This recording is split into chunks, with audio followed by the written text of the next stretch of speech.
"What in the world are you doing in my bed?" The silence was broken like a hammer striking glass by Edward Hawthorne's voice.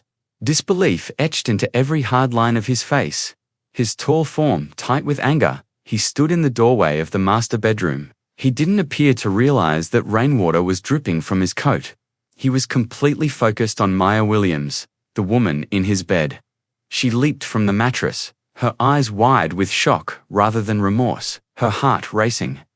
Finally asleep, the twin boys, Eli and Ethan, lay curled on either side of her, breathing deeply and with soft faces. Ethan's chest rose and fell in time with the teddy bear he was holding. Maya whispered, "I can explain," so as not to disturb the boys. Calm, her hands opened slightly. They were afraid. Eli broke down in tears. Ethan's nose started to bleed. Edward stopped her in her tracks. His hands slammed down quickly, hitting her cheek with a piercing crack that reverberated off the walls. With one hand flying to her face, Maya gasped and staggered back. She didn't scream, didn't say a word. Stunned more by the punch than the rage, her eyes just met his. Edward snarled, "I don't care what excuse you have." She stood motionless for a moment, pressing her hand to her cheek and attempting to catch her breath. "You're fired. Get out of my house now." When she did speak, it was soft, hardly audible. "They pleaded with me to stay with them. They were eventually calm, so I stayed. Safe at last." I shouted, "Get out." Maya looked down at the boys, who were still sleeping soundly and profoundly, as though the darkness that had been haunting them had finally vanished. Gently leaning over, she kissed Eli's head and then Ethan's. No fanfare, no words. Then, without saying another word, she left the bed, shoes in hand, and walked past Edward. He didn't stop her. He didn't say sorry. Mrs. Keller turned downstairs as Maya came down the steps. Her cheek's red mark spoke it all. The elderly woman's eyes grew wide with surprise. Maya remained silent.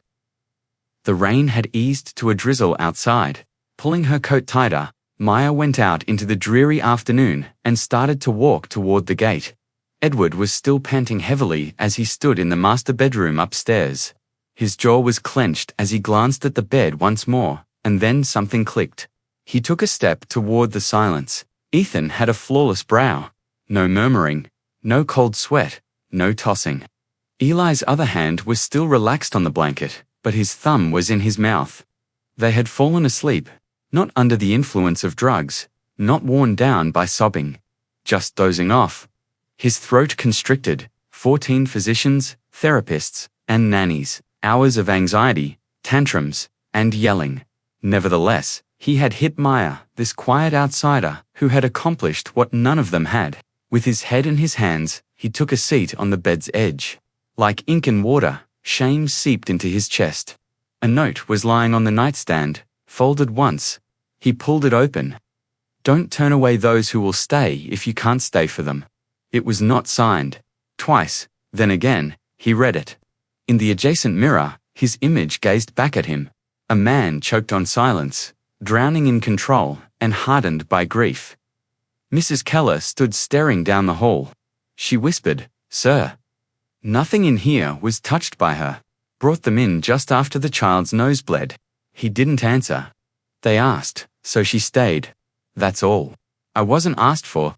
No one else was requested. Only her. Slowly, Edward raised his head, his eyes black with something else than rage, something more akin to remorse. The gate outside squeaked shut, and there was silence in the Hawthorne house for the first time in months. Something other, not with sorrow or anger. Tranquility such as Maya had left behind. The house lacked the reassuring silence of a snowstorm or the gentle turn of pages in an old book. Like an unanswered inquiry, this one felt incorrect, hollow, and incomplete. In his study, Edward Hawthorne sat by himself with an unopened tumbler of scotch. Like a verdict, the letter Mia had left on the desk. "Don't turn away those who will stay if you can't stay for them." 7 times he had read it. Outside, the wind brushed gently against the windows as nightfall rolled across the estate like a thick blanket. The twins were still asleep inside. unaware of the tempest they had just passed through or the absence of the one person they had let into their delicate world. Edward stroked his temples and reclined in his leather chair. His hand ached a little. His skin was still scarred by the ghost of the slap he gave. It was not his plan. He didn't think that was who he was. Nevertheless, it had occurred, a moment of misdirected rage sparked by sorrow and 1,000 silent failures. He had struck a female. Not just any woman, either. Abruptly, he got up and walked upstairs. The smell of warm cotton and lavender wafted through the hallway outside the boy's bedroom. On the wall was a little wooden stool. On top, Maya's sketchbook was neatly closed, as though she had placed it there by accident. He took it up. There were crude, inexperienced, yet heartfelt, simple paintings inside. A tall home with too many windows, 2 lads holding hands under a tree. A person sitting between the boys with arms outstretched like wings, and a little caption below. He let out a deep breath. The one who stays. Eli shifted around in the nursery. Edward took a look inside. Despite rolling over, the youngster remained unconscious. No tears, no dreams. Gently, he shut the door. Edward came into the kitchen downstairs, where Mrs. Keller was folding napkins. She froze as she looked up. There was something in his face that prompted her to set the linen down. "She's gone," was all he said. "I know," she answered. He said, "I made a mistake," almost to himself. Mrs. Keller's voice remained neutral, but she raised her eyebrows. "You don't say. I had her in my bed. She was in your room." Keller made the correction. "Because there was nowhere else the lads would sleep. You weren't present."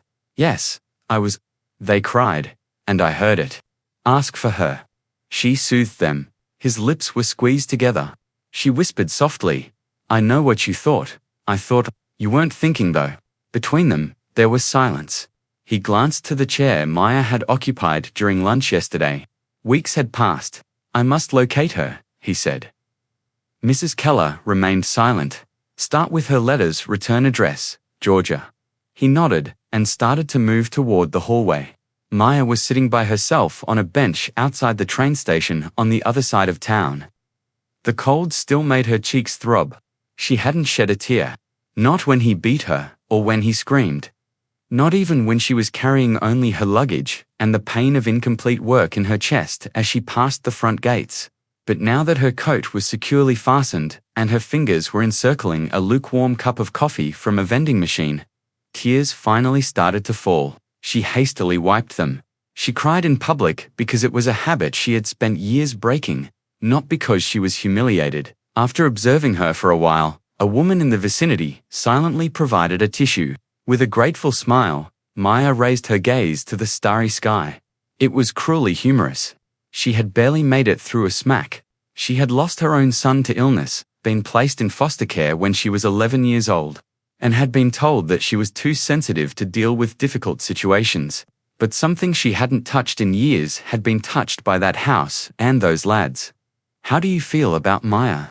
Give her a like to show your support if you think she's someone very unique. Additionally, remember to mention where you are seeing this video. Who knows?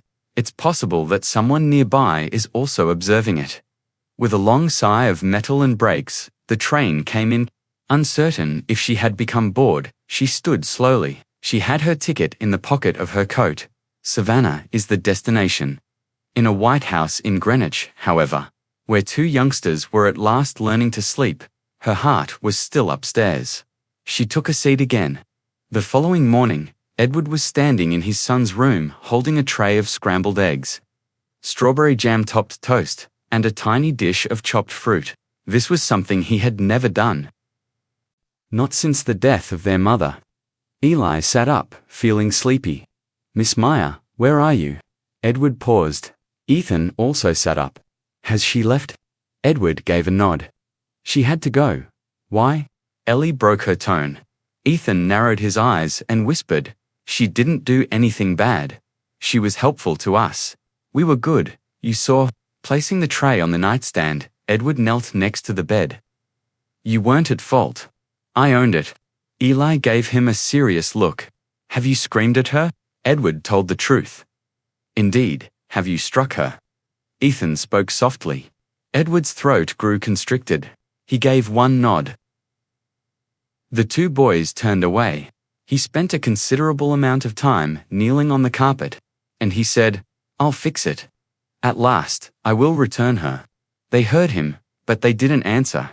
Later that day, Mia went to the adjacent shelter, where she used to volunteer by taking a local bus rather than a train. She required room, perspective, and a place to remind herself that the world, even the house she loved, was not just one house. That afternoon, she instructed a group of teenage females, many of whom were runaways, in a writing session. She related tales to them about staying when others go, not about Edward or his kids. About recognizing your value despite what others may think. A message got lodged in her bike's spokes when she left the shelter. Although it wasn't from Edward, it read, "They asked for you, both of them." Maya grinned as she stared up at the orange-streaked sky. There was no knock from Edward Hawthorne. He entered the former community center as the sun was just starting to set behind the trees, illuminating the gymnasium floor with long, golden shadows. Like a cello in a punk rock band, his shiny shoes on linoleum didn't belong here. He didn't flinch, though. He looked around the room and saw Maya at the far end, crouching down to a whiteboard and erasing a lesson's uneven lettering. Teenage girls gathered in a loose circle around her, joking and laughing. On the floor, their notebooks were spread out. Though not pain-free, Maya's voice was lighter than he remembered, and she shared their laughter. It wasn't until she looked up and spotted him that he realized how hard he'd been holding his breath. Something in Maya's posture changed, like a curtain drawn in the middle of a performance. And she stood up, which is why the laughter stopped, not because anybody told it to. His hands were empty as he moved ahead. Just the weight of his actions, without a briefcase or letter of apology. His words, "I need to talk to you." The girls gave him a weary look, and one of them moved slightly ahead of Maya.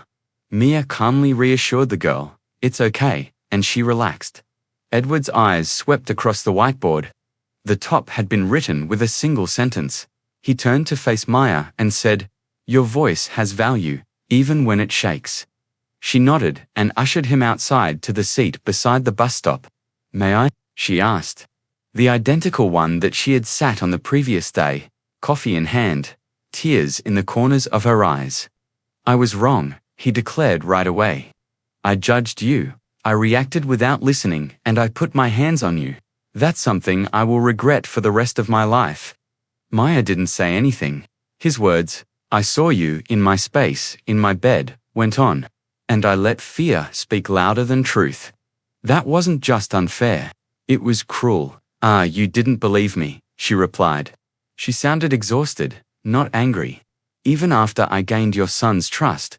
"I understand," he said. She turned her head away. "Since you finally recognized I was telling the truth, you are not allowed to return to my life."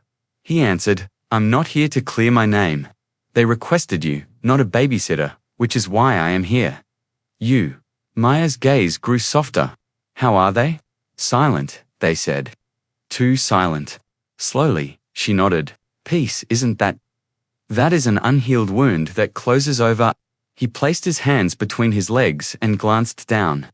"I'd like to make this right," she said. "You can't fix it.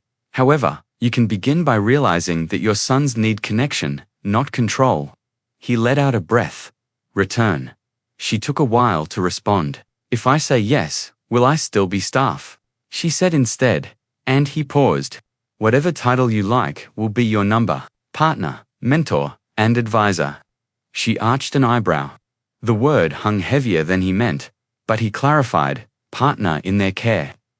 Maya thought about it. "All right," she said. "However, I have health issues. First, of course, the children's bedroom must be free of cameras." He blinked. "None exist." "There were," she said. "One nanny informed me last month." He scowled. "They were designed to keep people secure. They tell the children that they cannot maintain their privacy." He gave one nod. "They eat dinner at the table. With you, no phones, no business," she said. He paused, but nodded once more. "Third," she said. He gazed at her and said, "We rewrite the house rules together with them." "They're 5, he told them. Her response was, "They're people." He smiled just a tiny bit. "Anything else?" she asked, inhaling deeply. "Indeed, I'm leaving. And I won't be returning. The next time you extend your hand to someone who doesn't deserve it." His face darkened. "Got it?" She got up. "Tomorrow, I'll see them."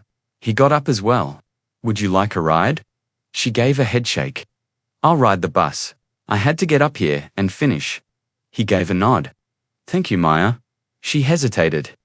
"Don't thank me just yet, Mr. Hawthorne. We're beginning anew. And I'm not being cautious this time." The whiteboard was waiting for her when she turned and walked back into the building. Edward saw her leave from the curb. He cleared the supper table alone that evening. His sons were called downstairs. He sat between them with a bowl of spaghetti and made a clumsy attempt to tell a bedtime story. But his voices were too stiff and his names were incorrect. They genuinely laughed at him, not in a mean way. And in their newly made beds upstairs, Ethan spoke to Eli in a whisper. Eli said, "How do you know? She's coming back." "Because she said goodbye," Ethan whispered, covering his head with the blanket. "Nobody else ever does." The morning, Maya returned to the Hawthorne estate. The sky was a soft wash of peach and slate blue. Birds fluttered along the treetops, and the manicured lawn glistened with dew. She stood at the iron gates a moment before they opened, gripping the straps of her worn canvas bag like armor. Everything looked the same, but nothing felt the same. The butler, Harold, greeted her with a stunned blink, then stepped aside with a slight bow. "Miss Williams," he said with something close to reverence. "Welcome back."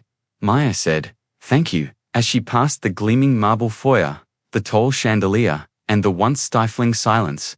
Upstairs, she heard little, brisk, clumsy footsteps, followed by a cry, "She is present." With his arms spread wide and a beaming smile, Eli was the first to come around the stairway. Slower, but with brighter eyes, Ethan trailed following, holding a sketchbook. Maya caught Eli in her arms as she knelt down. She responded, "Well, hello," and giggled softly into his hair. A shaky drawing of her, the two boys, and a house with a large heart on it was on the first page of the sketchbook, which Ethan threw at her and said, "We made a welcome back sign." The caption said, "You stayed even when you left. That's lovely." "Honey," Ma said, her throat constricted. "Thank you." Footsteps approached behind them. Edward appeared at the base of the stairs in a grey sweater and jeans, a far cry from his normal starched suits. He looked like someone trying, not someone pretending. "Breakfast is ready," he said. "Good, because we have rules to rewrite," Maya said as she rose up and smoothed her blouse. In the kitchen, the four of them gathered around the table. No phones, no staff, just a bowl of scrambled eggs, toast with honey, and fresh orange juice. So Maya began pulling out a notebook. "We're going to talk about what it means to live here together. What's fair, what's safe, and what makes this house feel like a home." Ethan raised a hand. "Can we have music during bath time?" Maya nodded. "Reasonable." Eli added, "And no broccoli unless it's disguised." Edward coughed a laugh. "I may need clarification on that one." Maya smiled. "Well, keep a list, but this isn't just about vegetables. It's about boundaries." She looked at Edward. "For all of us," he nodded. "Serious now, understood." Over the next hour, the boys scribbled rules with crayons. Always knock. No yelling. Near bedtime. Hugs must be asked for. Pancakes on Sundays. And one story each before lights out. Maya wrote down her own. Listen first. Apologize when you're wrong. No cameras. No exceptions. Edward added a line in neat handwriting. Make space for forgiveness even when it's hard. When they were done, Maya taped the paper to the refrigerator with two smiling magnets shaped like suns. "There," she said, "the new rules of the house." Edward later discovered Maya in the library, going through children's books as the boys were playing outside. "They've changed since you were gone," he murmured, and she looked up. "Or maybe they were always capable of it, and no one gave them the space," she added. He replied, more reluctantly, "I've changed too," and she didn't turn away. "I think so." He stepped closer. "What you did? Staying, leaving, coming back. That's more than I deserved. Maya stood, placing the last book on the shelf. Maybe.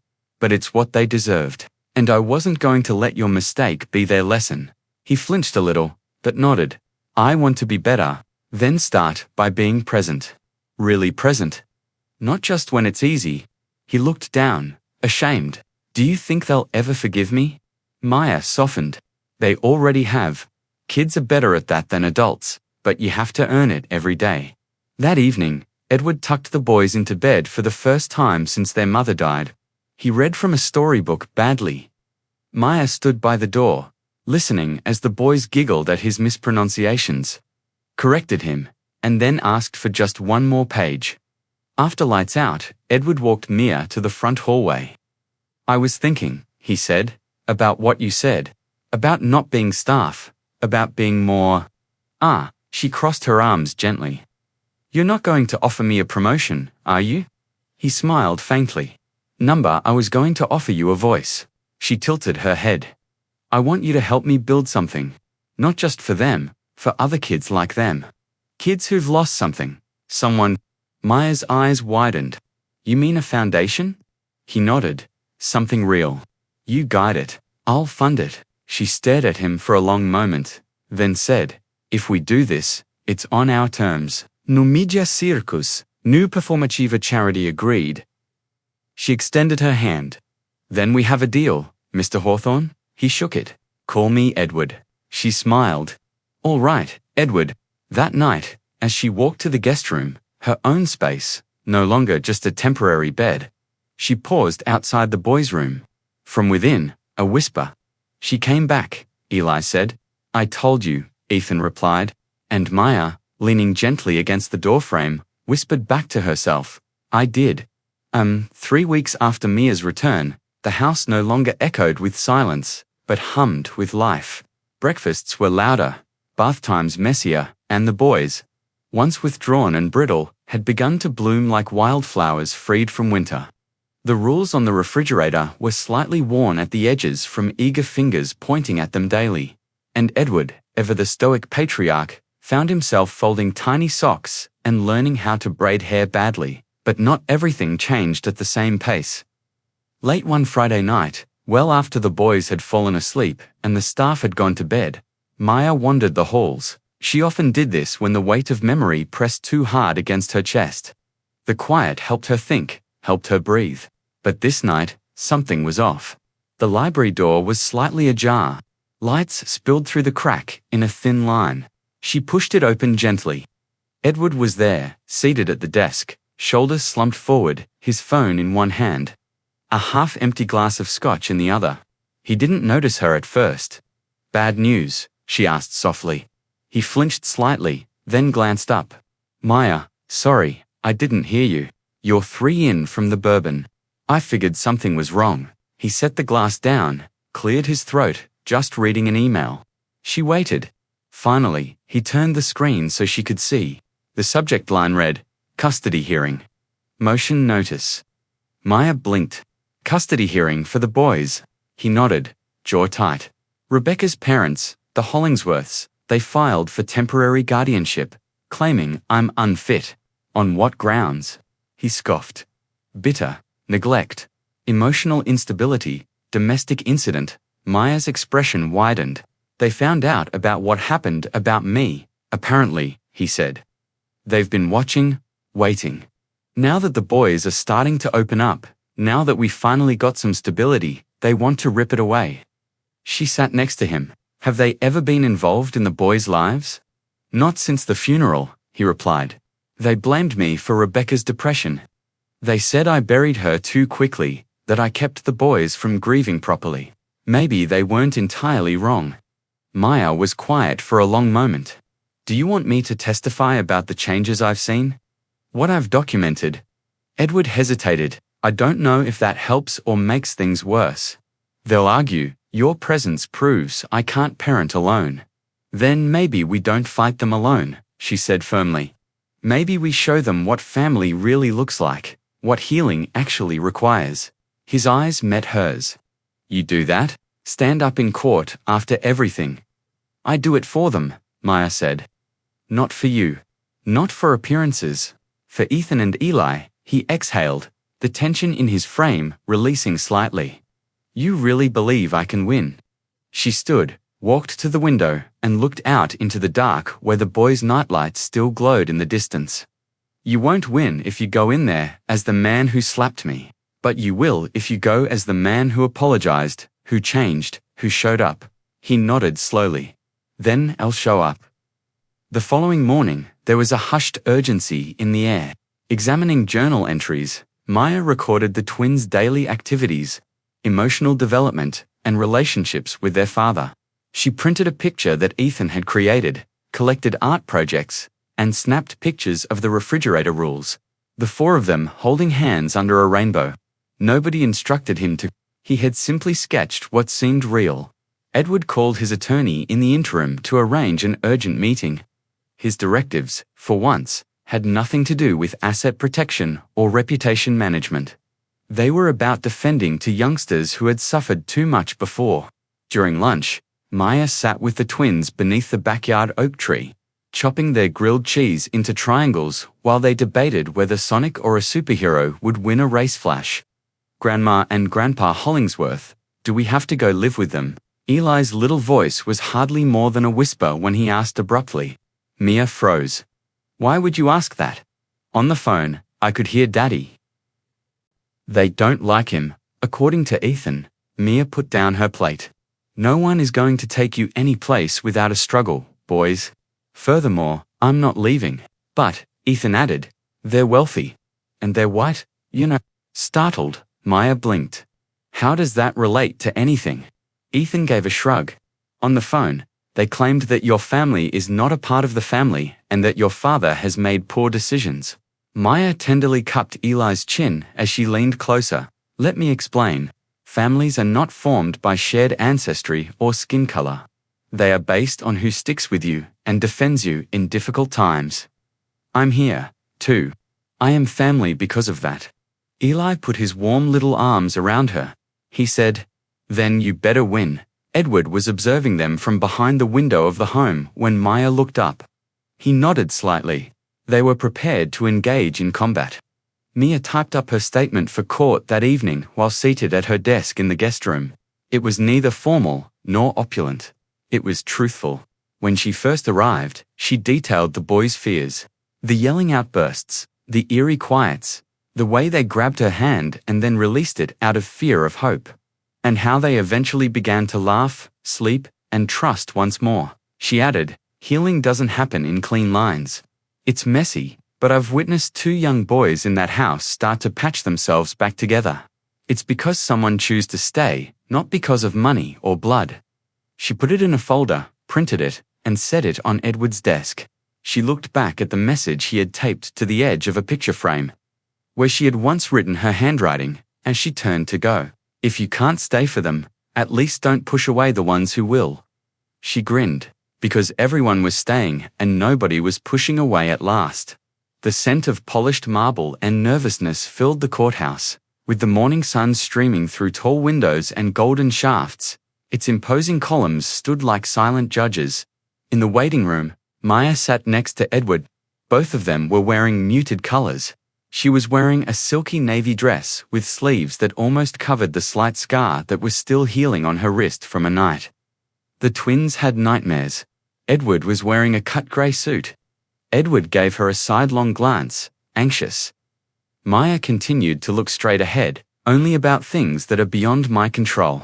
James and Eleanor from the Hollingsworth family, dressed in opulent armor, were seated across the chamber. Eleanor had a cream skirt suit, pearls, and the kind of judgmental gaze that could make milk curdle, with his hand fluttering against his cane and his gaze darting toward Edward with scarcely disguised disdain. James appeared less controlled. Not once had they acknowledged Maya. They were called in by a bailiff as the door to courtroom 5 opened.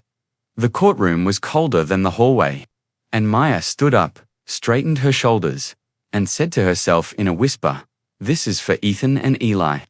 Behind a lofty bench sat a judge, an elderly woman with reading glasses on a chain and silver hair pulled back into a tight bun. Her nameplate read, Honorable Judith M. Templeton, Edward's lawyer, Mr. Fields, stood first. Calm, experienced, with just enough humanity in his tone to not sound rehearsed. He spoke of the sudden loss of Rebecca Hawthorne, of the family struggle to rebuild in the wake of tragedy, and of Edward's recent efforts to stabilize the home, highlighting consistent therapy for the children, progress at school, and most notably, the presence of one Maya Williams. Then Eleanor took the stand. Her voice, though polished, trembled with indignation. We only want what's best for our grandchildren. What kind of example is a man who hires an unqualified stranger to raise his children? A man who, by his own admission, struck this woman in his own home. Maya didn't flinch, though her cheek burned at the memory. And she isn't even family, Eleanor added, her voice tightening. Judge Templeton raised an eyebrow. Miss Williams isn't on trial, Mrs. Hollingsworth. But her presence is the issue, Eleanor insisted. Edward can't care for the boys without outsourcing their emotional needs to someone else, someone temporary, unrelated, improperly trained. She has no degrees, no license. The judge turned to Maya. Miss Williams, do you wish to respond? Mia stood and approached the bench. She didn't carry notes. She didn't need them. I don't have a degree in child psychology, she said, but I have lived through more pain than I'd wish on anyone. And I know what it looks like when children stop believing they're safe. She paused, letting her voice steady. Ethan and Eli were talking just to each other when I got there. They didn't get any rest. They lacked faith. Not themselves, not their father, nor the employees. But, gradually, they opened the door for me. Additionally, I stagnate because I'm unique. Because when things became tough, I didn't run. Because I stated to them, you matter. She gazed directly into Eleanor's eyes. James is next. I'm unqualified, you say. However, what makes someone eligible to love children that are not their own, to pick them every day with no commitment? Because I have done it. Not for a salary. Not to be commended, but because someone had to. Judge Templeton leaned back with an inscrutable face. Miss Williams, thank you. Maya went back to her chair. Squeezing her hand gently, Edward reached under the table. Judge Templeton later spoke to the court. This court takes custody disputes seriously, particularly when they are brought against a surviving parent by extended family. It is evident from examining the testimony and supporting documentation that, despite his faults, Mr. Contrans Hawthorne has made significant and continuous efforts to mend his family. Miss Williams's assistance has been crucial to the boy's success in his care. She looked in the direction of the Hollings. This court finds no reason to take Mr. Hawthorne out of detention. Dennett petition. Eleanor let out a short cry, and then a rustle as she got to her feet to object, but James put his hand on her wrist. Let it go, he said in a whisper. Maya sat motionless. Her expression was calm, but her heart was pounding. The chilly autumn air outside, Edward faced her. Once more, you saved them. She gave a headshake.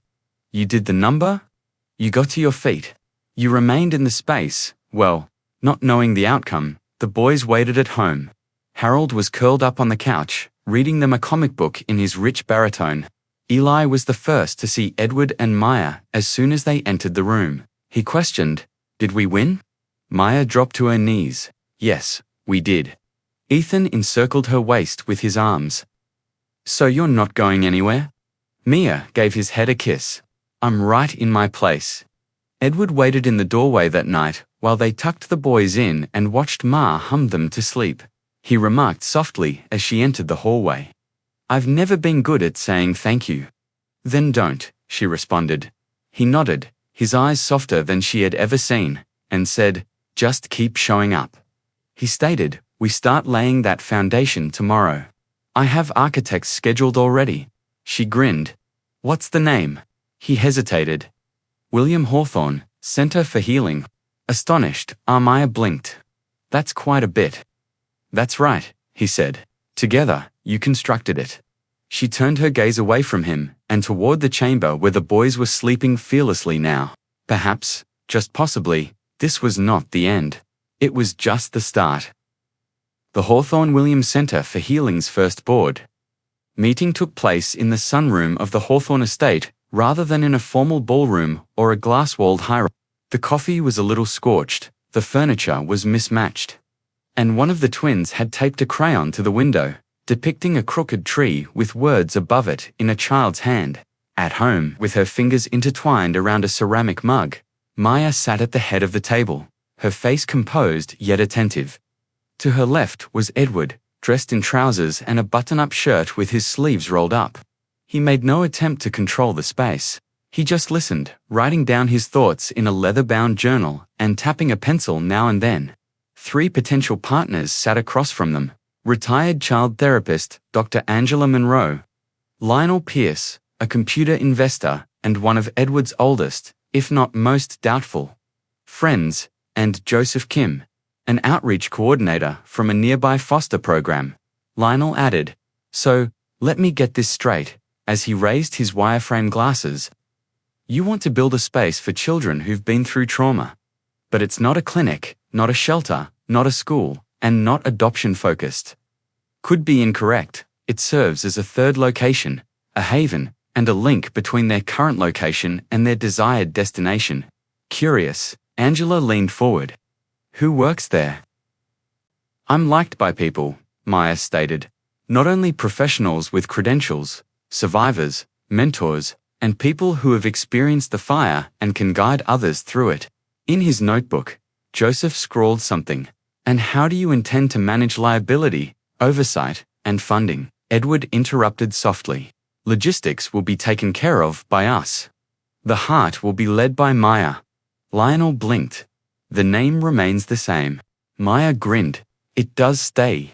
Angela had consented to join as a clinical advisor before the end of the hour. After he sighed deeply and murmured, "This is either brilliant or doomed," Lionel agreed to finance the first 6 months of programming after Joseph volunteered his contacts with local organizations. Maya stayed behind to tidy up after the others had gone. Edward watched her from the doorway. He remarked, "You handled that like a seasoned executive." She smirked and said, "I spent 3 years teaching middle schoolers. I am not afraid of boardrooms." He entered the space. "You were incredible." She took a while to respond. The artwork on the glass caught her attention. She whispered gently, "You know, I lived in 12 different houses and moved 12 times while I was growing up. None of them ever felt like mine." Edward looked after her. "This is why it's so important." She gave a nod. "Children require wings and roots." The twins later assisted Maya with opening art supply boxes for the temporary setting of the scent in the East Wing. While Eli arranged brushes according to size, Ethan meticulously placed paint jars. Eli inquired, "Do we get to come here, too?" "This is your home," acknowledged Maya. Ethan looked up and said, "So, yes? You get to help make it better for others. Are they able to learn our rules?" Maya was kneeling next to him.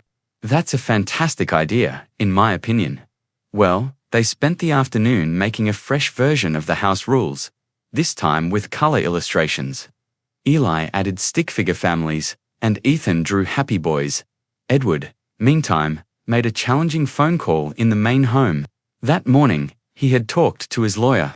Maya was not required by law to participate in any parental decision-making. She lacked documentation and official custody, but he saw something more profound than law as he peered through the glass at the way she knelt next to his kids. She was already a member of the family. He took the phone. "Tell her it's Edward Hawthorne, Judge Templeton." Maya got a big envelope in the mail 2 weeks later. A handwritten note from Edward was included.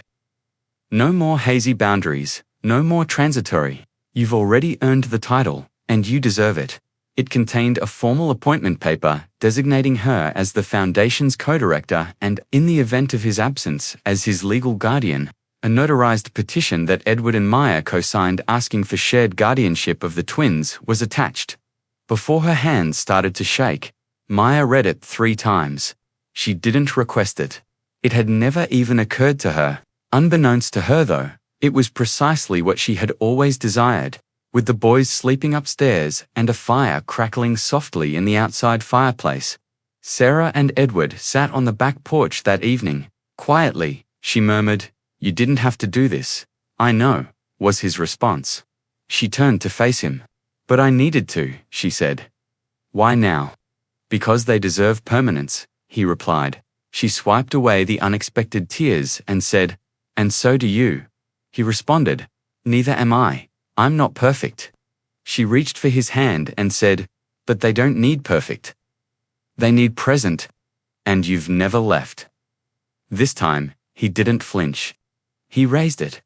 The trees were ruffled by a gentle wind, and something profound and wholly settled inside Maya Williams for the first time in a very long time. She once believed she would never experience it again. At home, Maya was surprised to see her mum again. She certainly didn't anticipate her arriving at the Hawthorne Estate's front gate on a Monday afternoon. With eyes that still held to many unspoken secrets and a worn denim jacket. It had been Edward who had picked up the intercom call. A woman here introduces herself as Lorraine Williams, your mother. Maya stopped. Her hands suddenly seemed too heavy to walk while she was organizing name tags, laminated behavior charts, and posters for the Sense forthcoming open. Maya said, her voice hardly audible, she's here.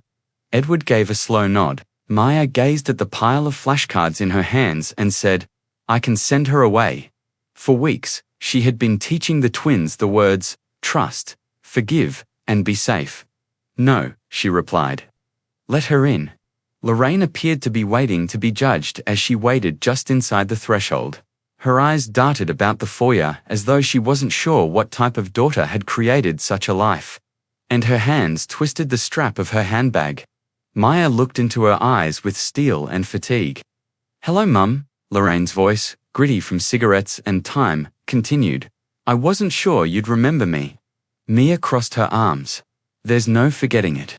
With a gap of years and suffering between them, Maya sat on one end of the couch, and Lorraine on the other, in the sunroom. I heard your name, said Lorraine. You were in the news, according to a woman at church, a center, perhaps. The publication featured your face. Mia remained silent. I felt pleased. Lorraine whispered. However, I was aware that you would not want to hear that. Mia's head cocked. Why now? Why now, after all these years? Lorraine started to cry. Maya briefly saw a break in the mask, both because I was mistaken and because I'm ill. Maya was taken aback. I had no idea what motherhood was all about, Lorraine muttered. My own suffering was drowning me. Your dad, he didn't only destroy furniture though. And I didn't know how to keep anything together, not even you after he departed. Maya took a deep breath. Years passed, while I waited for you to discover me. I am aware. She wiped her face. Lorraine. I let you down. Between them, there was silence. Then Lorraine looked up sharply as Maya inquired, do you want to meet the boys? Not mine by blood, Maya remarked. You have children. Then Lorraine paused and said, but they're mine in every way that counts. Mia gazed out the window at Ethan and Eli chasing each other with paper airplanes, their laughter rising like melody, and asked, would they? Would they like me? Her words were, they don't know you. Later that night, Maya sat at the side of the boys' bed while they barraged her with questions. But I'll tell them the truth, that you're trying. Ethan questioned nonchalantly, she's your mum. Eli said, why haven't we met her before? Because sometimes grown-ups make mistakes, Mia replied softly. Ethan gripped his plush tiger and said, is she going to stay here? Big ones.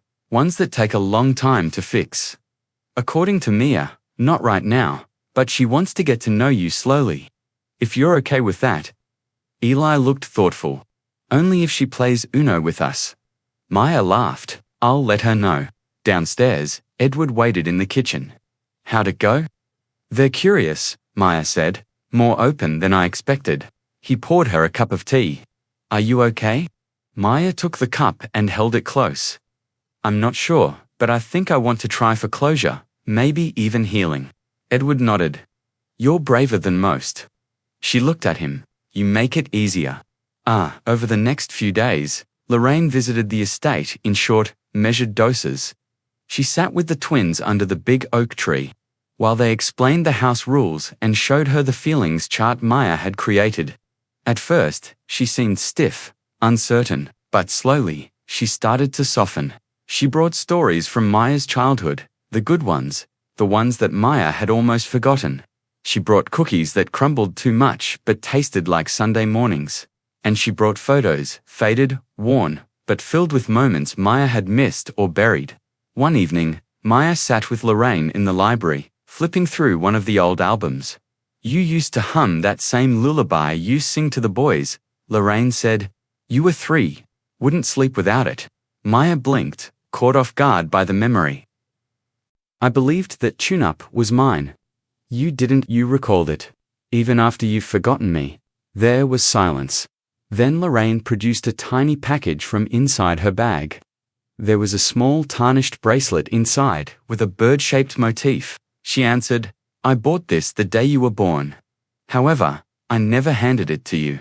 Maya's fingers brushed the charm as she clutched it tenderly. "Why, a bird? Since I knew you would eventually fly, I simply had no idea how far." Maya did not weep. Later, not then. With the moonlight creating gentle shadows on the floor and the bracelet on her wrist, she allowed herself to cry in the silence of her chamber. Because recovery wasn't a final goal, it took 1,000 tiny choices to try to forgive yourself as well as others and open the door once more. And perhaps just possibly, that was sufficient. The golden light lingered longer in the mornings as fall crept in whispers. The chill that touched your skin at the Hawthorne Williams Center right before dusk. They were busy getting ready for the first therapeutic weekend retreat, while the lads folded blankets nearby. Maya stood at the whiteboard in the recently remodeled communal room, using color-coded markers to outline the weekend agenda. Edward smiled as he walked past holding a clipboard. "Don't you know that none of these children will adhere to a color-coded schedule?" Maya gave him a teasing look. "I'll know it's color-coded, but they won't." Helps me stay sane. For a little moment, everything felt light and effortless as he smiled. However, Maya had discovered that there was conflict when healing occurred.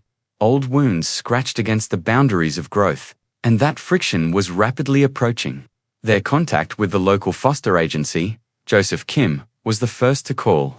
His words were, "Maya, we have a complication." "What kind of complication?" "Belle is a 16-year-old girl. In the last year, she has been placed in 5 different households. They all had unhappy endings. She is intelligent, frightening, and cautious. She refuses to attend group sessions, refuses treatment, and now refuses to remain in the system at all." Maya listened silently. Joseph continued, "Her social worker thinks your center might be her last shot before she ends up in juvenile detention, but she's volatile. I won't lie to you. This isn't a sunshine story." Maya took a deep breath. "Bring her in." Belle arrived with a single duffel bag, combat boots, and a wall of silence. Her hair was dyed a defiant shade of cobalt blue, and her arms were folded tight across her chest like a shield. She didn't speak during orientation, didn't look anyone in the eye, and made it very clear verbally that she didn't need saving from anyone. Eli, who'd been cautiously observing from the doorway, whispered to Ethan, "She looks like she could beat up Spider-Man." Maya took a different approach. That evening, while the other teens played board games and swapped school stories, Mia found her in the corner of the art room, sketching furiously into a notebook. "Mind if I sit?" Belle shrugged without looking up. "Free country." Mia sat quietly. "What are you drawing? People?" Mia tilted her head. "Anyone I'd know. No one you'd understand." There was no bitterness in her tone, just distance. Mia nodded. "Fair enough." They sat in silence for several minutes. Mia didn't push. Instead, she pulled a notepad from her own bag and started sketching beside her. Her lines weren't as sharp, her shading clumsy, but the act of drawing, the act of sitting with Belle as an equal spoke louder than any counseling session. Eventually, Belle asked, "Why are you even doing this? This center or this one?" "Everything. Because I used to be the kid that nobody knew what to do with," Maya said after pausing. "And nevertheless, someone decided to come see me." "Just a flicker," Belle said, glancing at her for the first time. Belle whispered softly, "But enough, you get one shot." "I know," she responded. Over the next few days, Belle didn't transform into a model resident, but she stopped cursing during mealtime. She joined in a group hike, though she walked at the back. And on the third night, she laughed an accidental burst of joy during a card game with Ethan and Edward. Maya noticed everything. But Edward noticed something else too. "You see the way she watches you," he said one evening as they folded linens in the storage room. "She's suspicious," Maya replied. "She's attached," Edward said already. "And that's dangerous." Maya set down the towel in her hands. "You think I'm making the same mistake I made with the twins? I think you need to protect your own heart," he said softly. She nodded. "That's not what this job is about." "I know," Edward said, "but if you give too much, and she leaves..." She won't leave." He looked at her. "They always leave, Maya. You said that once, remember?" She stared at him, the words weighing heavier than she expected. "Then maybe this time we don't let her." The retreat continued. Teens painted murals, cooked group dinners, and shared their stories in fragments. Maya gave them space, never forcing, always inviting. By the last evening, the group gathered under lantern lights, strung across the garden. Belle stood in the shadows at first, arms crossed, head low. But when Maya spoke, telling her own story of sleeping in strangers' homes, of being told she was too much or too angry to be loved, Belle stepped closer. "You talk too much," she muttered under her breath. Maya smiled. "So I've been told." Belle then remarked softly, "I used to draw birds." "You still can," Mia said, turning to face her. "When things were better." That night, after lights out, Belle knocked on Mia's door. I don't want to go back," she said, her voice cracking. "To the group home or anywhere else. This place, it doesn't feel fake." Maya stepped forward and placed a hand on her shoulder. "Then stay. Let's find a way to make this home." Belle nodded, wiping her eyes with the sleeve of her hoodie.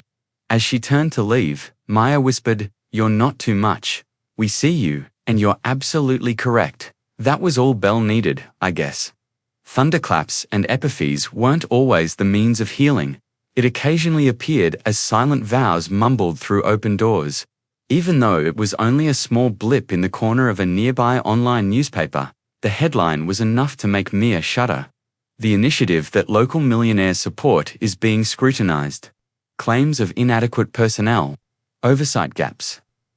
The article included a lot of implications, but few specifics. Concerns expressed. Children in danger. Anonymous sources. It implied that Maya was unlicensed and unqualified, that Edward used his fortune to circumvent rules, and that the Hawthorne Williams Center was a well-meaning but badly run organization. Edward was enraged. Maya said nothing. Her fingers gripped the tablet so tightly that the screen faded from pressure as she read the article repeatedly. "This is disgusting," Edward snarled. "We're being sunk by someone." Maya whispered softly, "Someone who knows we're making progress." Joseph gave a call the following day. "I'm receiving calls from the agency, Maya. They want to know if you work with licensed trauma counselors. This is more than just rumors if your background checks are up to date. It's evolving into a formal inquiry." Maya shut her eyes. How awful. It's bad enough. They are discussing removing children from the center. Belle, too. She wasn't prepared for how badly that hit. "No," she firmly said. "They are unable to take her." Her trust is still developing. Joseph let out a sigh. "Maya, you have to fight this, quietly though. Avoid making things worse by going public. Just quickly strengthen your defenses." After hanging up, she headed directly to Edward. She said, "They're coming for us. They'll take the children, the money, everything if we don't stop them." Edward bent over. "We'll hire outside auditors and advisors. I'll have Monroe go over all the policies. But this is a hit job, Maya. It's staff. Someone who knows us, knows the timeline, knows the structure," Maya remarked.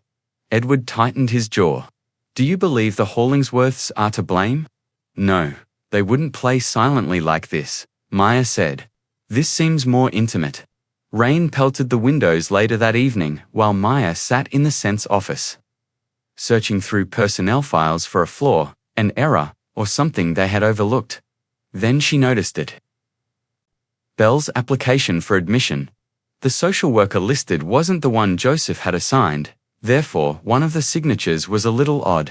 An agency they hadn't collaborated with for more than a year had scanned the material through an outdated printer. Maya felt her heart sink. The papers had been falsified.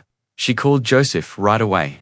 I know this seems insane, but I believe Belle's file was tampered with. On his end, Joseph retrieved the records. Maya answered, I don't know, but someone planted it. Wait, yeah, this isn't our file. Where did this come from? Joseph was quiet for a while. Mia summoned an emergency board meeting the following morning, saying, then you need to get ahead of this now. Tension was high as Joseph, Edward, Lionel, and Angela sat at the large table. The forged document was placed on the table by her. This is the weapon they're using against us, she replied. Angela scowled, and we need to disarm it. This is serious. If an audit reveals a forged placement, they'll shut us down on grounds of negligence, even if we didn't know. Joseph took a step back. Someone slipped this in. They're targeting Belle because she's the easiest to discredit. If they can claim we failed her, they can unravel the entire center. Edward stood. Then, we don't give them the chance. We go to the press first. Tell the story ourselves. Lionel raised an eyebrow. You want to publicize a forgery? That's risky. Maya shook her head. Not just the forgery, the truth. We tell them who Belle is, why she came here, what she's become. Angela looked at her. You'd be putting her at the center of a media wave. She has the final say. I'll ask her first, Mia said.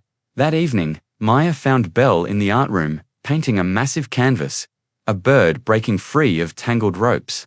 Can I talk to you? They're trying to send me back, aren't they?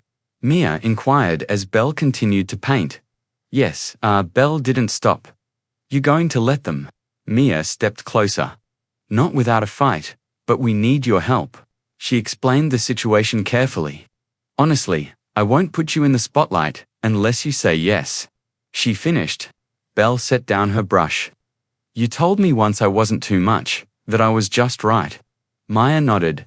Then let's show them who I am. Belle said, let them see me. The next day, Maya stood in front of a group of reporters. Edward beside her, Joseph and Angela behind, and Belle brave-centered, stood in front of the microphones. My name is Belle Harris. I'm 16. I've lived in 10 foster homes in 4 years. I've been called unfixable, volatile, dangerous. But here, someone saw me. Someone stayed, and I started to believe I might matter again. Her voice didn't waver. I'm not a case number. I'm not a mistake. I'm a girl who paints birds because I forgot how to fly, and now I'm learning again. Maya stood tall, proud. The cameras flashed. The questions came, but the tide had shifted. Truth, once buried, had a way of rising, and this time it came with wings. The fallout wasn't as explosive as Maya feared, but it was relentless. For 3 straight days, the media camped outside the estate's gates. Some reporters shouted questions. Others just stood there, cameras pointed, hoping to catch an image of the girl who'd cracked open the story no one wanted to tell. Brielle didn't flinch. If anything, she grew stronger. The center released her artwork as part of their statement, a gallery of resilience. Her bird painting was shared across social media, a symbol of second chances. Her voice in the press conference echoed far beyond the local community, reaching state-level organizations. Emails poured in survivors, supporters, skeptics, and believers. But not everyone was kind. An anonymous blogger posted Belle's juvenile record. Another called Maya a well-meaning fraud. A national columnist wrote, "Charity cannot replace training," questioning Edward's decision to entrust children's futures to empathy without structure. Maya silently took it all in, until a handwritten letter without a return address arrived one morning. There was only one line inside. When I was unable to save my daughter, you did. Thank you. It was sufficient, even though it wasn't signed. The guys were laughing over their porridge at breakfast, arguing over the appropriateness of orange juice in pancakes. Edward folded the newspaper across the table and looked directly into Maya's eyes as she poured her coffee. Grinned, and thought, This is worth it. Even the fire. She said, I have too, but you're holding up. He went on, not just for them, for you, she said, hesitating before nodding. For me, too.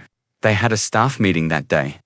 Maya stood in the front of the room, bearing the burden of the previous few weeks on her chest, and said, every counselor, mentor, volunteer. I won't pretend this hasn't shaken us, she responded, but I won't apologize for our mission. We didn't build this center to look good. We built it because kids fall through cracks, and we decided to stand in those cracks and catch them. The room was quiet. Then Angela stood. We're with you.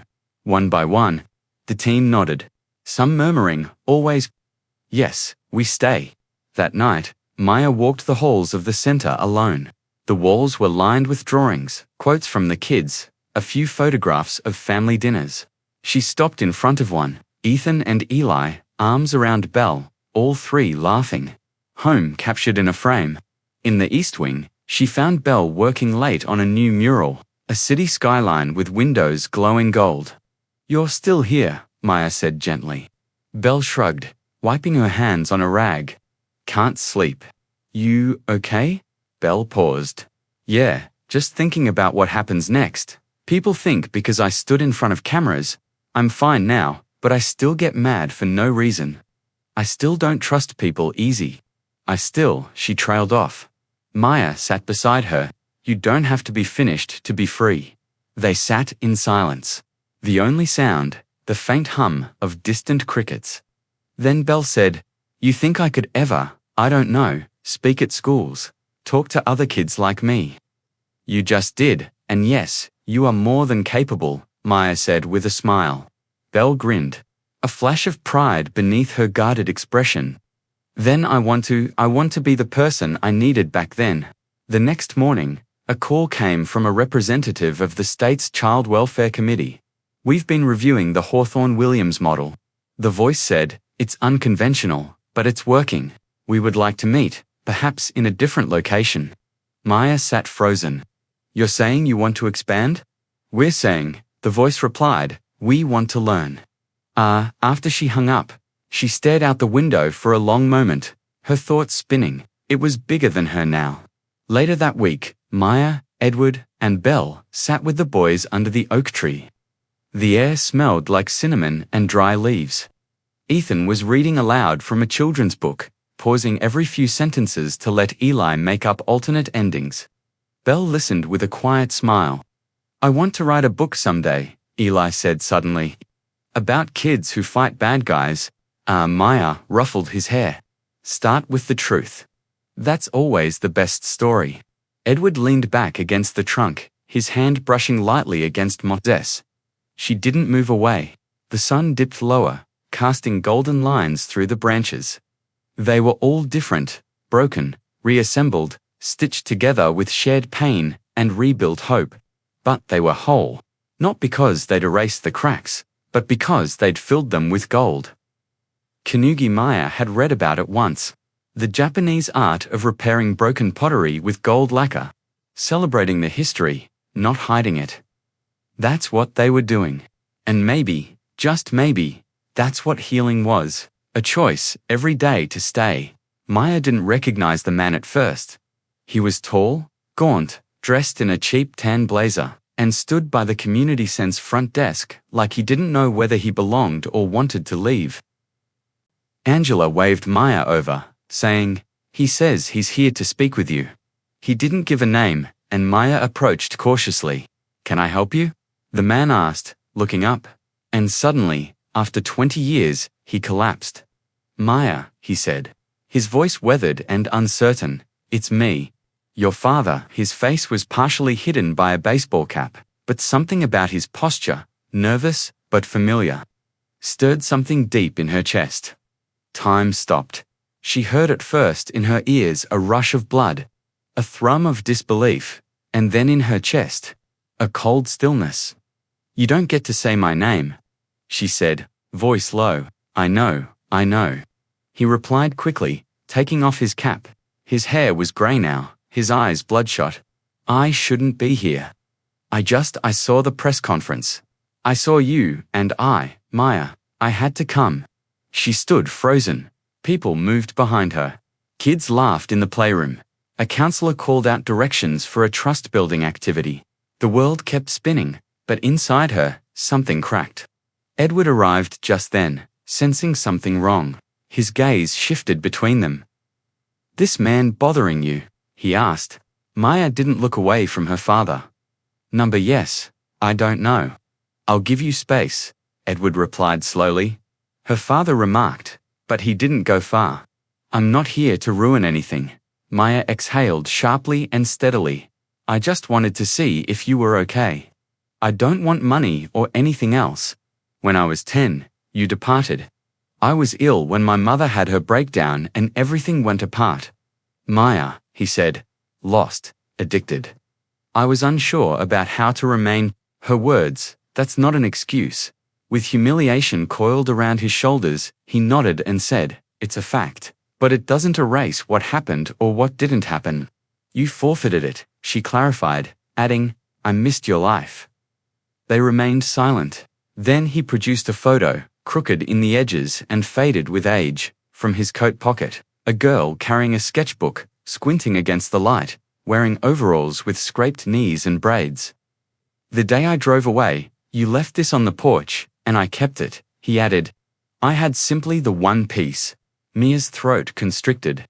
A neighbor had taken that picture on a summer day that she hardly remembered.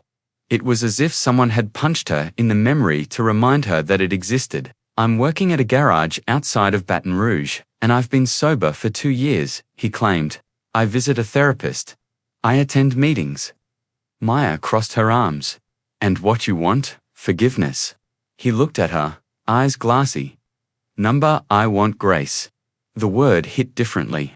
Grace wasn't a transaction. It wasn't earned or negotiated. It was a gift offered, freely or not at all. "I can't promise that," she said. He nodded. "I understand. But I can promise not to hate you anymore," she added.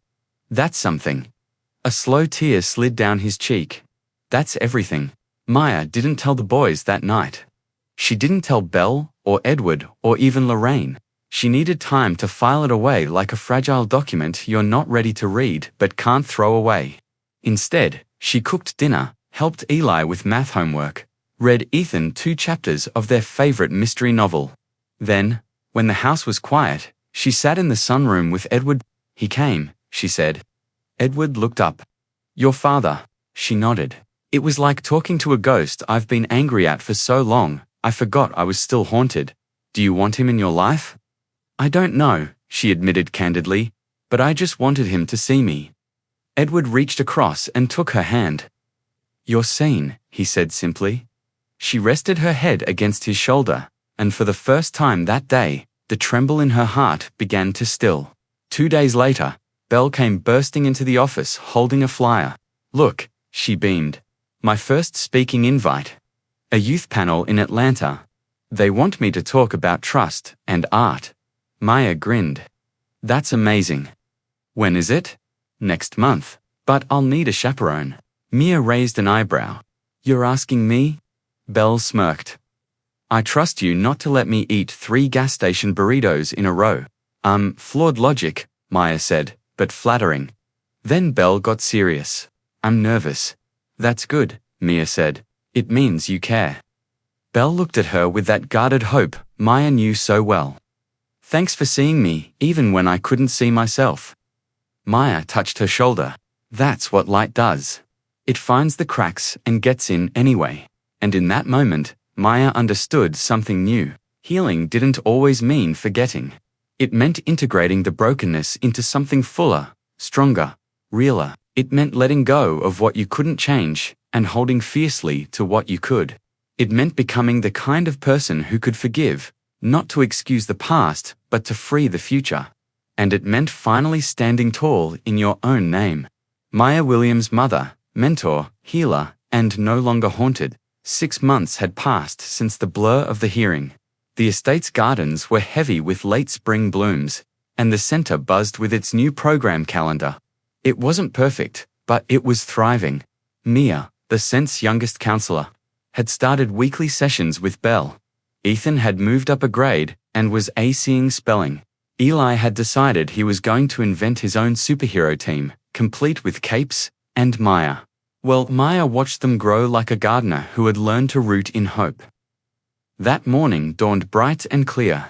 Edward had invited the board and staff for a small celebration under the oak tree. A banner made by the twins read, "1 year of staying." Maya arrived early to fluff blankets and arrange lemonade glasses. She hesitated by the banner, remembering the first shaky version. Now it looked familiar, like belonging.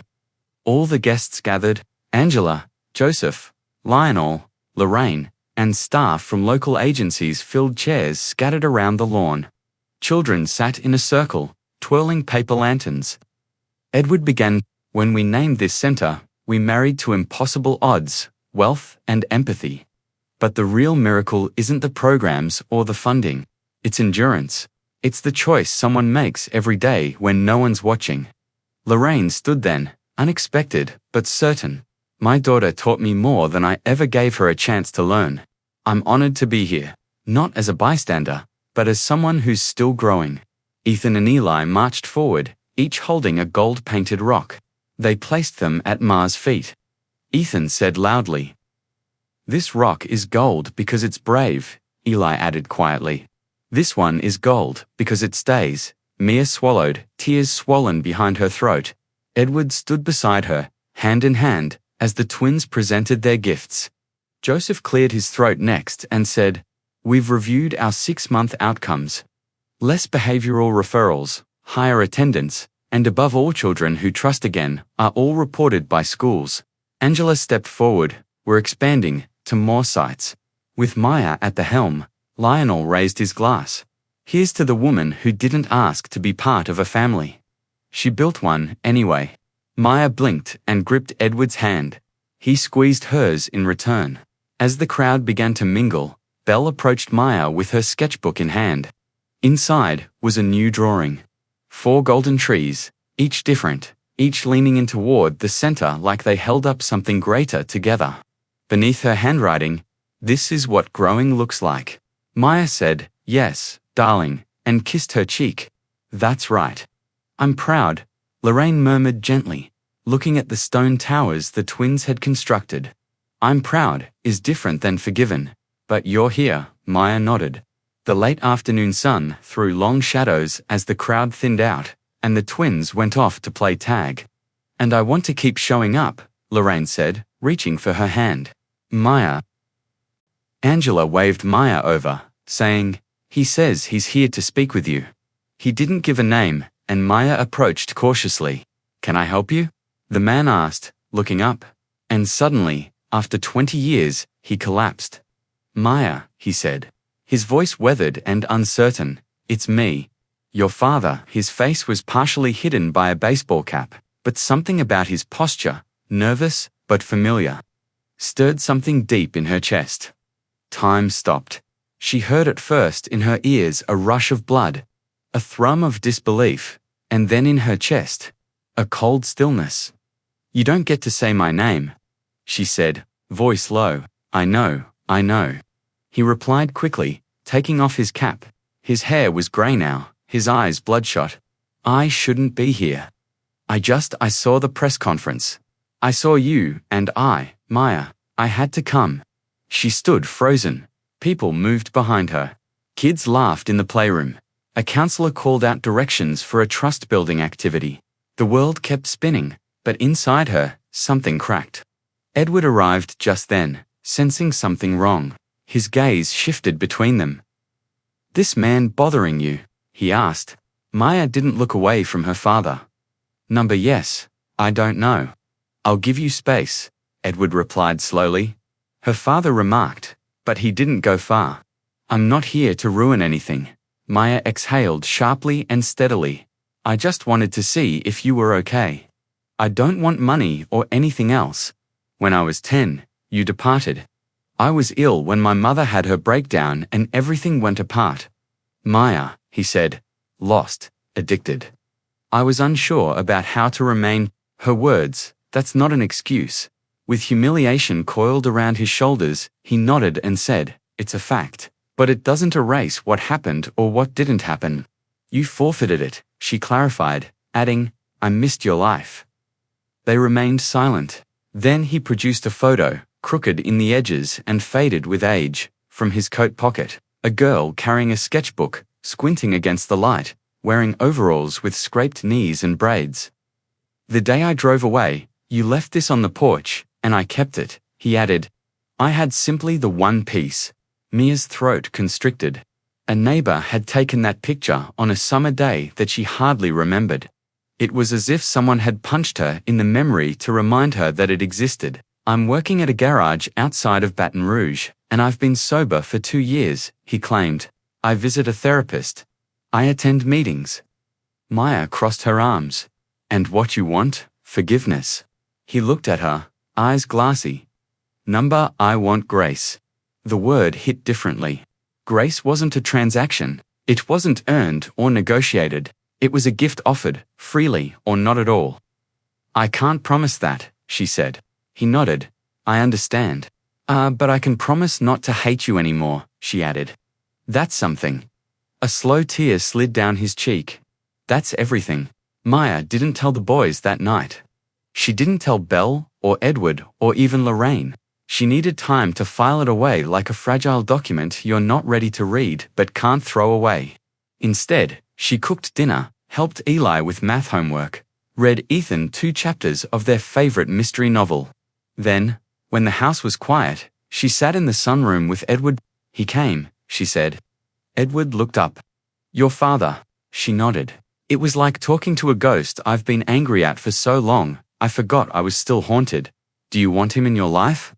I don't know, she admitted candidly, but I just wanted him to see me. Edward reached across and took her hand. You're seen, he said simply. She rested her head against his shoulder, and for the first time that day, the tremble in her heart began to still. 2 days later, Belle came bursting into the office holding a flyer. Look, she beamed. My first speaking invite. A youth panel in Atlanta. They want me to talk about trust and art. Maya grinned. That's amazing. When is it? Next month. But I'll need a chaperone. Mia raised an eyebrow. You're asking me? Belle smirked. I trust you not to let me eat 3 gas station burritos in a row. Flawed logic, Maya said, but flattering. Then Belle got serious. I'm nervous. That's good, Mia said. It means you care. Belle looked at her with that guarded hope Maya knew so well. Thanks for seeing me, even when I couldn't see myself. Maya touched her shoulder. That's what light does. It finds the cracks and gets in anyway. And in that moment, Maya understood something new. Healing didn't always mean forgetting. It meant integrating the brokenness into something fuller, stronger, realer. It meant letting go of what you couldn't change and holding fiercely to what you could. It meant becoming the kind of person who could forgive, not to excuse the past, but to free the future. And it meant finally standing tall in your own name. Maya Williams' mother, mentor, healer, and no longer haunted. 6 months had passed since the blur of the hearing. The estate's gardens were heavy with late spring blooms, and the center buzzed with its new program calendar. It wasn't perfect, but it was thriving. Mia, the Scent's youngest counselor, had started weekly sessions with Belle. Ethan had moved up a grade and was ACing spelling. Eli had decided he was going to invent his own superhero team, complete with capes and Maya. Well, Maya watched them grow like a gardener who had learned to root in hope. That morning dawned bright and clear. Edward had invited the board and staff for a small celebration under the oak tree. A banner made by the twins read, 1 year of staying. Maya arrived early to fluff blankets and arrange lemonade glasses. She hesitated by the banner, remembering the first shaky version. Now it looked familiar, like belonging.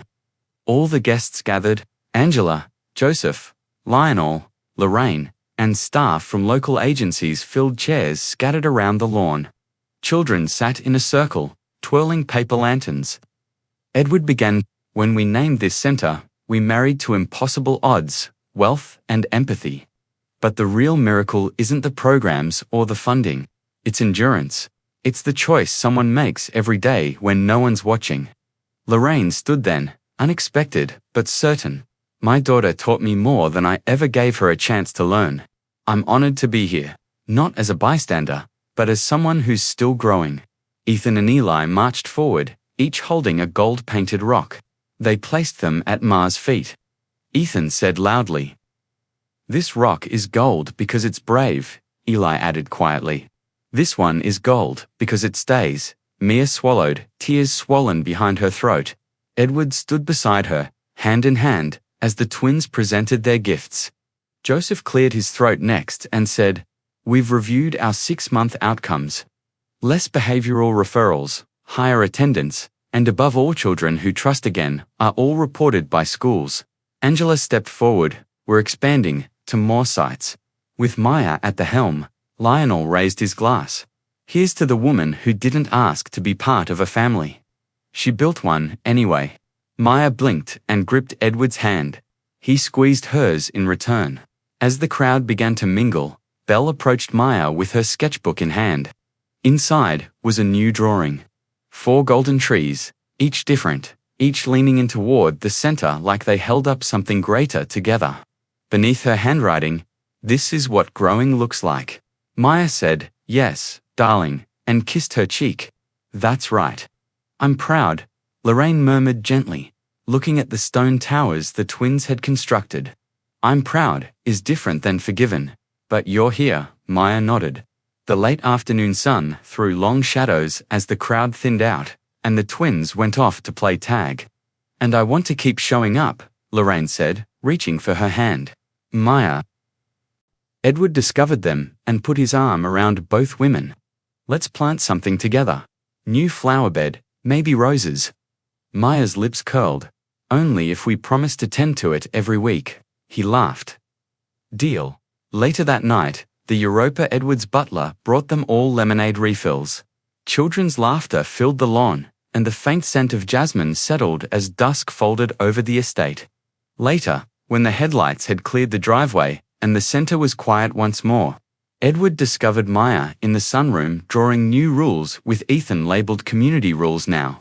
She looked up, stunned, not because of what it was, but because he said it now softly in a way that wasn't a proposal. It was a promise. She didn't answer at first. She closed her sketchbook and pressed it to her chest. Then she said, "Yes, but only if you know I'm not perfect." "Neither am I, but we're better at growing together," he said, brushing her hair out of her face. And outside, the wind rustled through the oak tree as if congratulating them with ancient approval because healing had become inheritance. Family, built not by blood, but by 1,000 everyday actions wrapped in gold. And in that moment, Maya Williams felt rooted and flying all at once. Spring had fully arrived. By the time the Hawthorne Williams Center opened its second location in Bridgeport, the unveiling ceremony was quiet, purposeful. Children from the center in Greenwich stood beside Maya and Edward, holding signs they'd painted, "Hope grows here. Second chances live."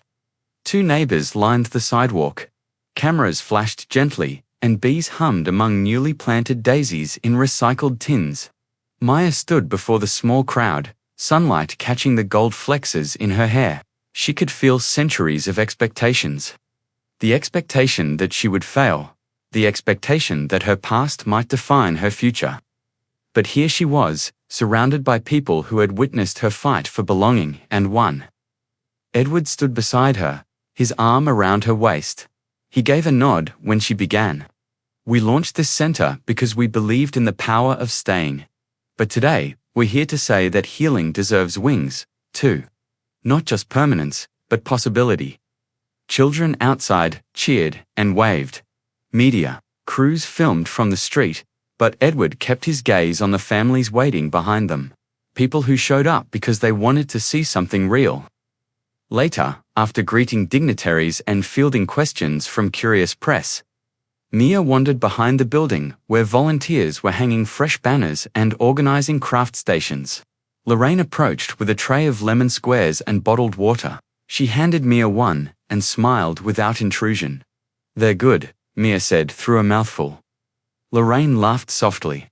"Wholesome, like this place." After pausing, Mia said, "Want to take a stroll through the gardens?" "I planted this," Maya said, "so someone who feels alone knows they can root even through hard soil." Lorraine stopped in front of a sapling planted in honor of Ethan and Eli, its leaves flutting in a breeze that smelled of pollen and possibility as they walked along a path lined with budding roses and tiny saplings. "You have deep roots," Lorraine said, putting her palm on the small branch.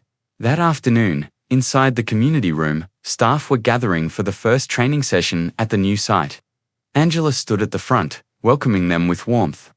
Belle sat nearby, sketching program plans while Joseph organized supplies. Locals filled tables, curious and hopeful. Edward slipped in quietly and whispered to Maya, "You've changed thousands of lives." "We're just getting started," she said with a smile. Later, Maya and Belle walked through the unfinished wing where future therapy rooms arched beneath skylights. Belle paused at a window overlooking the road. "There's so many roads out there," she said softly. "I used to think none of them led home." Maya followed her gaze. "Home is more than walls. It's what people build together." Belle nodded. "Then I'm building it." That evening, Edward hosted a modest dinner for the central team, including children under strings of twinkling lights in the main courtyard. Plates of roasted vegetables, herb-roasted chicken, rice pilaf, and a big bowl of sliced strawberries filled the table. Ethan offered a polite thank you before passing the bread basket. Eli showed a volunteer how to fold napkins into airplane shapes. Belle carried a sketch pad, but joined in storytelling at the end, making everyone laugh with a dramatic retelling of a school science fail. Edward raised his glass of lemonade to staying, to building, to making roots deeper than fear. Maya lifted her glass and two wings wide enough to let others fly. They clinketed glasses sealed by effort, empathy, and mutual trust. When most guests filtered away, Edward took Mia's hand and led her outside to the garden beds. Fireflies were just beginning to rise. He knelt, dug a fingertip into the soil, and picked the thin root of a rose. He planted it alongside the sapling already there, to stems intertwined at the base. "This is our promise," he said softly.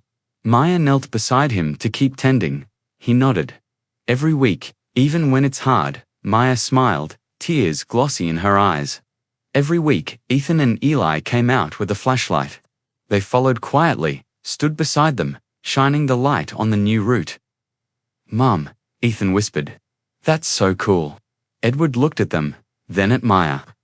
"Thank you," he said, not loudly, but clearly. That night, back in the guest room, Mia paused at the doorframe outside the twins' bedroom. She watched as Edward tucked Eli in. She saw him gently smooth Ethan's hair before turning off the light. She stepped into the hallway and leaned against the wall. Edward appeared beside her. "You staying?" "I'm always staying," she said, peering into the dimly lit doorway. He nodded. She leaned her head on his shoulder. Light filtered through the tinted glass, the faint glow from a lamp in the nursery, the last whispers of dusk through curtains. Outside, the new roseroot rested in the soil, and above it, the sapling waited, rooted, growing together. It began with a letter typed anonymous postmarked from a small town in upstate New York. Arrived in a plain white envelope addressed to Edward Hawthorne in black ink. No return address, no signature, just 5 chilling words printed neatly across the center of the page. "She's not who you think." Edward read it twice before folding it neatly and slipping it into his jacket pocket. He said nothing to Mia that night or the next, but something in his demeanor shifted just enough that Maya, with her honed sense of tension, felt the ripple beneath the calm. It wasn't the first time shadows had followed them, but this felt deliberate, more targeted.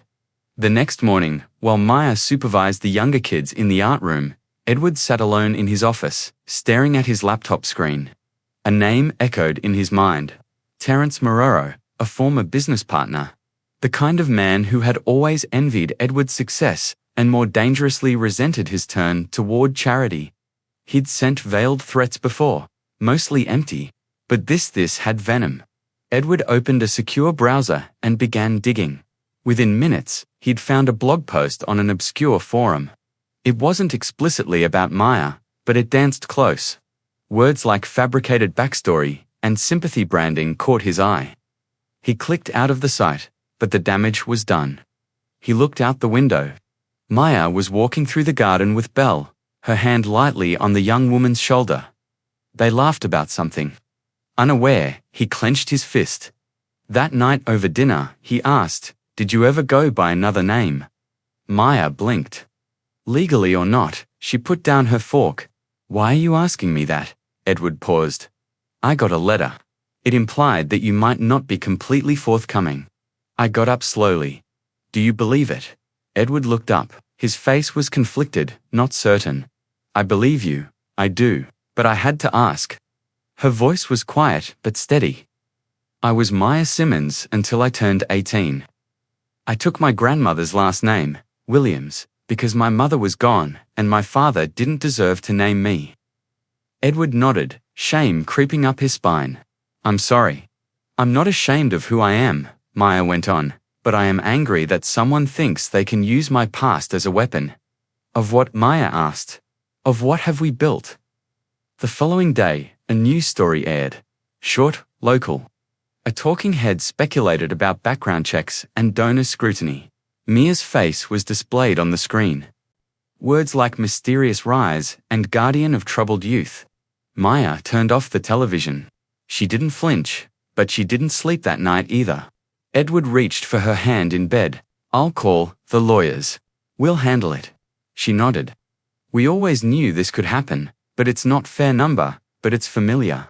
3 days later, Maya stood before the full staff. Cameras had been barred. "This was family. I won't spend energy justifying my worth," she said. "But I will protect this space. If they come for me, let them. But they don't get to tear down what we've built." Angela stood. "Let us handle the press." "You handle the mission." Joseph raised his hand. "We'll double security." Belle walked up and handed Maya a photo. A drawing, really. It showed Maya holding a lantern in a dark hallway with small hands reaching for her from the shadows. "Keep walking," Belle said. "We're right behind you." That night, Mia walked the halls of the original center alone. She stopped at each door, remembering the children, the crises, the triumphs, her own fears. She reached the front steps, just as Edward pulled up in his car. He stepped out, held up a folder. "Background checks, old records, everything you've ever submitted. It's clean." She raised an eyebrow. "You doubted that?" He shook his head. "I just needed to prove to the world what I already knew." She stepped toward him. "And what do you know, Edward Hawthorne? That your past makes you powerful, not dangerous." They stood on the porch together, silent. The wind stirred the banner hanging by the entrance. It read, "Hope lives here." "Let's remind them why," Maya said, glancing at it, and then at Edward. Inside, the sense lights glowed into the evening like a beacon. Unshaken, unapologetic, and in that moment, Maya understood. Storms don't always come to destroy. Sometimes, they clear the air for something even stronger. Winter's first snow fell softly over the Hawthorne estate, frosting the branches and muting the world. The blanket of white transformed familiar paths into fresh canvases. Maya watched from her upstairs window, a steaming mug in hand, listening to the hush. She drew comfort in the silence tonight. The recent smear campaign had quieted official investigations, found no wrongdoing. Donors reaffirmed commitments, and local media coverage turned from suspicion to admiration. Yet, something unresolved glimmered beneath the festive lights already strung around the oak tree. Cold air carried the memory of threats. Maya wondered whether peace was earned or merely granted this season. She descended the stairs and found Edward in the living room unpacking holiday cards. On the mantel were framed photographs, migraine-wasted laughter, art wall explosions, children in capes. Each one reminded him why they'd endured storms. He looked up, thought you might help seal envelopes. Maya smiled and settled next to him. He handed her a card from Ethan and Eli. Stick-figure parents. 3 trees labeled hope, 2 suns, and 2 smiling scribbles. "We love you." Maya felt something burst behind her chest, less fragile this time. Something resolute. She drew a deep breath. Edward reached across the coffee table and brushed her hand. How are you really? Maya stared at the card. She felt the edges of doubt flutter, but the past had taught her this. Honoring scars made them sacred, not weak. I've been thinking, she said quietly. About the letter, about the storms. Edward nodded gently. Maya continued. I might not want to erase the record. I want to mark it. He glanced at her, curious. Let's create a space in the center, she said. A gallery dedicated not just to happy stories, but to the shadows, to wounds, to survival. Where people can submit something they're proud they overcame. Edward raised an eyebrow like a hall of resilience. Maya's eyes lit. Yes, not hidden, but honored. He nodded. I can fund that. We can design it together. Over the next week, Maya worked with Belle and community volunteers to gather pieces. Drawings, written notes, artworks brought by teens who had once stood where Belle had stood. One painting depicted a masked figure with cracks of gold leaking from within. Another was a poem typed on crumpled paper. I learned to stand again after I thought standing was a sin. On opening day, they cleared a wing in the Greenwich Center. Volunteers hung the displays between warm string lights. Soft instrumental music played. Naomi, one of the teens, formerly in foster care, shared her essay. My left arm is my story. Families, staff, champions, and local press arrived. The room glowed with hushed reverence. Edward stepped forward to speak. He said, this space is our declaration that trauma will not silence people. It will attest that when wounds are communicated, they become pathways rather than prisons. The twins were asked to speak. They exchanged apprehensive glances. Eli took a step ahead. These stones were drawn by us. Holding a small container, he said. They were gold inside but cracked, so we painted them gold again. Ethan continued, as Maya nodded in agreement. Kanugi does just that. The cracks are celebrated. We are reminded that broken does not equate to less. It's a work of art. The room echoed with applause. Belle was later located by Maya. Despite her diminutive size, she exuded courage. I have something I would want to add, Belle muttered. A journal immediately upon my arrival. Maya gave her a hug. Thank you. Edward and Lorraine stood hand in hand nearby. Mia moved to stand between them. A snowflake was brushed out of Mia's hair by Lorraine. This is stunning. Mia grinned. Because it contains the truth, and because you don't fear the truth, Edward said. That evening, around the dinner table, the family laughed over board games and burnt gingerbread. Edward chased Eli around the oak tree with a flashlight.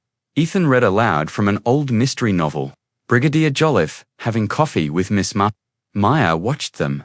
The boy who once cried at midnight.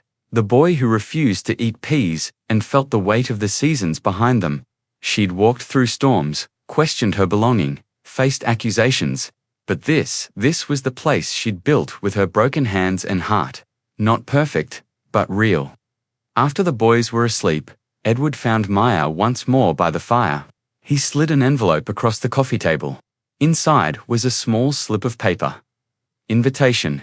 Speaker at the state's Trauma-Informed Youth Conference. Belle Harris.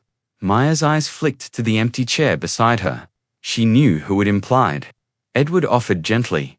Would you share the stage with her? She paused, thought of storms and light coming and staying. She turned to him and nodded. Of course. He smiled, relief coiling like warmth through his chest. They leaned into each other. Outside the window, snow drifted steadily, soft persistence. Inside, the fire crackled, and Maya felt it in her bones. Healing was not forgetting the storms. It was starting again in gold. Spring unfurled across Connecticut like a promise on the edge of bloom. At the state's Trauma-Informed Youth Conference in Hartford, a large hall buzzed with anticipation. Government officials, social workers, counselors, teachers, and youth from across the state gathered to hear stories not only of trauma, but of transformation. Maya and Belle sat side by side on a low wooden stage in front of folding chairs and bright lights. Behind them, a giant screen displayed a golden bird breaking free from shadowed bars the mural Belle had painted months earlier. When they took their seats, the audience leaned forward. Edward and Ethan sat in the front row. Ethan clutching his new sketchbook. Page opened to a drawing of 4 figures holding hands beneath the sunrise. The moderator introduced them: Maya Williams, co-founder of the Hawthorne Williams Center, and Belle Harris, formerly in foster care. Their story is one of resilience, loyalty, and the power of being seen. They began by recounting the early days Belle's entry into the center, her distrust, her refusal of therapy. Mia, seated off to the side, looked on with moist eyes. A few other teens nodded in recognition. I used to think my voice was the thunder before the storm. Dangerous. Always too loud or too angry. Then Belle took over. Her voice trembled at first. One day, they didn't run. They didn't call me volatile. They just listened. Healing doesn't happen on stage or in press releases, Maya added. It takes place during the quiet times when someone chooses to stay in spite of the storm. They talked for 20 minutes, after which there were questions. How do we train those who have experienced trauma? How can we strike a balance between empathy and structure? What responsibility maintains the integrity of our mission? Maya responded, emotional credibility is sometimes more important than qualifications. Not because degrees aren't important, but because sometimes the truth starts with the wounds individuals choose to keep hidden. Our model is not a program, she said. It's an obligation. To help young people recreate their stories rather than erase them. To stay, even when it's inconvenient, and to show up even when they don't expect it. The room fell silent. Then applause began softly but steadily until hands clapped through the ceiling beams. Backstage, Edward hugged Belle, then turned to Maya. You led that. I just followed. She shook her head. You built the space. That's why we could lead. Later, at a reception, Belle spoke with students, answering questions about art and healing. Maya watched from across the room with pride and calm. She thought of the first time they met, uncertain, guarded, angry, and how much she'd grown because of that. Edward approached with a glass of iced tea. You taught someone to fly tonight, Maya smirked. She taught herself. I simply gave her space. He smiled and squeezed her hand. As the crowd began to thin, a woman from the audience approached them. Dr. Yale's School of Social Work lecturer, Iris Patel. You have a fantastic story. In order to train our students, we would want to collaborate to bring your Hall of Resilience to our campus. She was joined by Joseph and Angela. They nodded excitedly at each other. On paper, this wasn't expansion. It was an exaggeration of their principles. Now, their little center reverberated outside its actual boundaries. Twilight tinted the roadway, rising as Edward's automobile drove back. In the back seat, Ethan fell asleep. As soon as they had left the hall, he had fallen asleep. On the seat between them, Eli lay beside him with his sketchbook open, a half-finished image still shimmering. Edward gave Maya a quick look. Make a difference in the world. Her head was resting on the seat. If enough little voices unite, yes. Edward softly put his hand on hers. Europa met them at the door when they got home. The early evening lights cast a gentle glow over the house. Fresh crocuses peeping through wet soil have replaced the snow that had melted along walkways. Belle assisted in making quilts to cover the twins' sleeping quarters in their room upstairs. Mia stopped in front of the door. Their nightly routine was captured in the picture in murmurs and fantasies. Gently, she put her hand on Ethan's head and slipped inside. Edward kissed Eli's forehead and smoothed his blanket at the same moment. They both retreated and gathered on the other side of the corridor. Whispering, we did this, Edward said. We continue to do it, Maya said. Birds of the morning sat on the branches at the edge of the garden outside. Healing continued the never-ending discourse inside, momentum fueled by group courage. They gently shut the door, and Maya Williams fell asleep for the first time in years, not because she knew she would sleep, but because she felt like she finally belonged. The Hawthorne Williams house glistened under a beautiful afternoon sun as summer returned full circle. And bees buzzed around the gardens. Above, in soft arcs, the leaves of the oak trees whispered. It seemed more like home than remembrance, even though this was the second anniversary of Maya's first day. Children arranged framed artwork on a large wooden seat within the sunroom. Each piece poems, clay sculptures, and drawings was marked with its name and the date of healing. The golden rocks that Ethan and Eli had drawn so long ago were underneath them. A recent addition took center stage. Our Story and Song, a painting by Bell, depicts a bird soaring through ropes. A group of teenagers were led through the exhibit by Maya. Each gave a brief remark once they had finished their pieces.